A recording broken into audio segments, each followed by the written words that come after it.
Sabe, toda história tem um começo, né?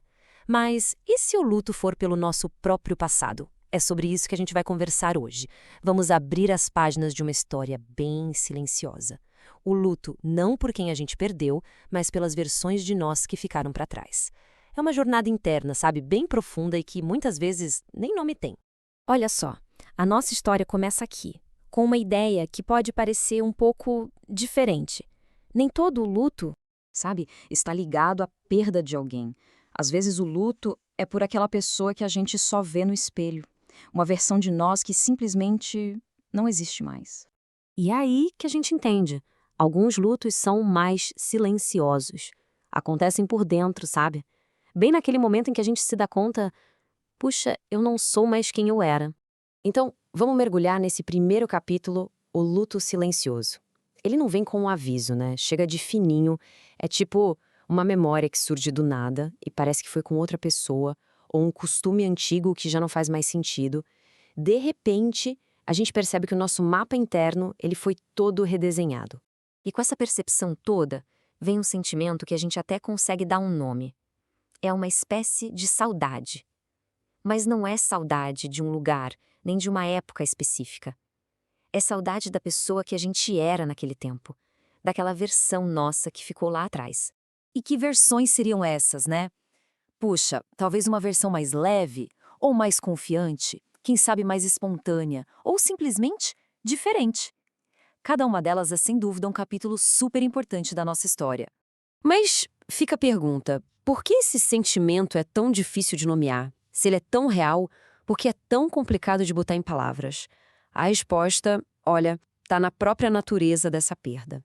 É que diferente de outros lutos, esse não tem um gatilho claro, sabe? Não tem um evento específico, nem um marco, ninguém de fora valida o que se está sentindo. É uma perda que o mundo não vê, mas que por dentro tem um peso. Nossa, um peso muito real. Isso tudo nos leva, então, para um segundo capítulo dessa história. O desconforto de viver ali, no meio, entre duas versões de si. É aquela sensação de estar meio que num limbo, sabe? O espaço entre quem se foi e quem ainda se será.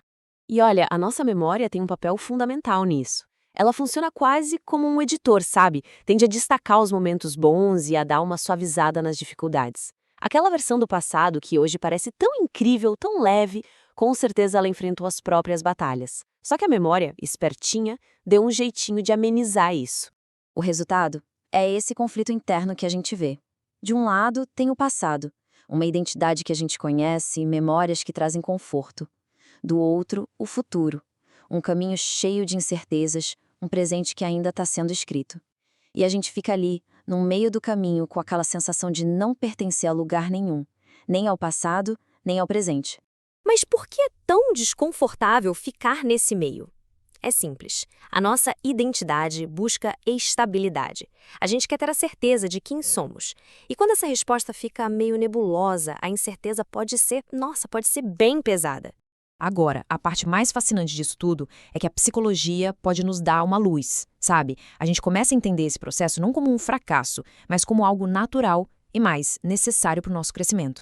E a chave para isso vem de um cara chamado Carl Jung. Ele observou uma coisa muito interessante.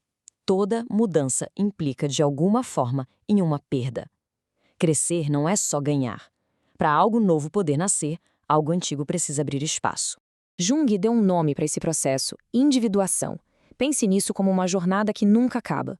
As partes de nós que ficaram para trás não foram erros, de jeito nenhum. Elas foram essenciais para uma fase da vida. Cumpriram o seu papel e agora abrem caminho para o que vem depois. Isso muda tudo, né? A gente passa a ter uma perspectiva muito mais poderosa. O objetivo não é mais tentar recuperar o que se perdeu, mas sim reconhecer o papel que aquela versão teve na nossa história e, a partir daí, deixar algo novo crescer. Ok, mas como atravessar esse luto de um jeito mais consciente? O caminho parece ter 3 passos. Primeiro, reconhecer. Simplesmente honrar aquela versão que existiu, sabe? Dar o devido valor a ela. Depois, aceitar.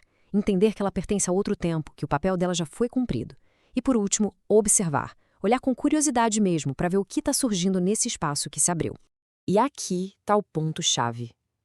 O espaço deixado por quem a gente era não fica vazio, de jeito nenhum. Ele se torna, na verdade, um terreno fértil para algo novo. algo que ainda está se formando, que a gente ainda não sabe bem o que é, mas que já está ali. E isso tudo nos deixa com uma última pergunta para a gente pensar. Aquilo de que se sente falta do passado, será que precisa ser recuperado? Ou será que pode ser apenas reconhecido?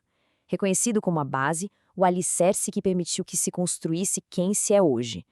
Pensar nisso pode mudar completamente o jeito que a gente lê a nossa própria história.